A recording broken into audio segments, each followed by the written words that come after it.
Welcome to the Slop Temple. We pray this video helps. You start by securing the work area and putting on gloves and safety glasses. First, inspect how the steel nameplate is attached, rivets, screws, or tack welds, and mark the edges so you know where to work. Then, remove surface grime with a degreaser. This improves grip and visibility. Next, select a drill bit sized slightly smaller than the rivet or screw and begin drilling at low speed. Once you break the fastener, carefully pry the plate free and set it aside. Once the plate is off, you strip rust and old paint from both the plate and the mounting surface using an 80 to 120 grit abrasive. This ensures a flat, clean mating surface. Make sure to wipe both parts with a solvent so bonding or welding will adhere properly. Next, test fit the plate back in place and check hole alignment. If holes don't line up, mark and drill new ones or enlarge existing holes to a slot.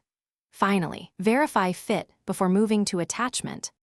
You finish by selecting the right attachment.